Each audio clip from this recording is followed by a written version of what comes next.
Emma and Alex had just moved into an old house, seeking a fresh start. But something was off about the place. It felt heavy. Every floorboard creaked too loudly. Every shadow seemed too long. They dismissed it as the house's age, but then the whispers began.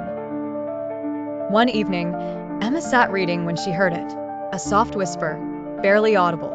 "Emma?" Her heart raced as she looked around. Nothing. She went back to her book, but the whisper grew louder, closer. "Emma?" It came from the attic. She stood and, heart pounding, made her way toward the stairs. The attic was cold, darker than the rest of the house. A flickering bulb illuminated the space, and in the corner sat a porcelain doll, its hollow eyes staring straight at her. She felt uneasy but couldn't leave. Suddenly, the door slammed shut behind her with a deafening bang. Emma turned to find the doll's head had turned, its eyes fixed on her. Her heart skipped a beat. She backed away, her breath shallow. But then the doll whispered in a voice that wasn't its own, "Leave now, or you'll never leave at all." Panicked, Emma rushed to the door, but it wouldn't open. The doll's voice grew louder, more frantic. Desperately, Emma shoved the door open and ran down to Alex, her chest tight with fear. "Alex, we need to leave. Now," she cried, her voice trembling. But he didn't turn around. He slowly placed a jar on the counter, then whispered, in a voice not his own, "It's too late." Emma froze. Alex's eyes were wide with fear, but his expression wasn't his own. He wasn't her brother anymore. Something else had taken control of him. Slowly, Alex turned to face her.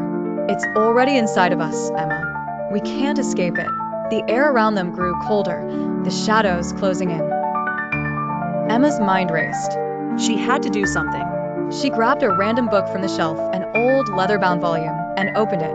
The words on the pages seemed to whisper to her as she began reading aloud. The house shuddered.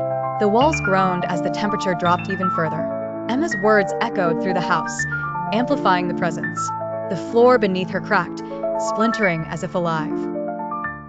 Suddenly, a cold hand grabbed her arm, dragging her back. She screamed and fought, but it was no use. The presence was too strong. Desperately, Emma shoved the book into Alex's hands. "You have to destroy it," she shouted. "You have to end it." Alex held the book, his hands shaking. The doll's voice echoed in his mind, but Emma's words broke through. With a final, desperate movement, Alex tore the book in half. In an instant, the house exploded in a flash of light. When the dust cleared, Emma and Alex found themselves standing outside, the house gone. All that remained was a faint, eerie silence. They looked at each other, unsure of what had just happened. Emma whispered, "Did we really escape?" Alex nodded slowly. "I don't know, but we have to leave. We can't stay here." As they walked away from the ruins, a chill ran down their spines. The house was gone, but the darkness they had unleashed wasn't finished. It would follow them, just as it had followed others before them. The whispers had stopped, but deep down, Emma and Alex knew their story was far from over.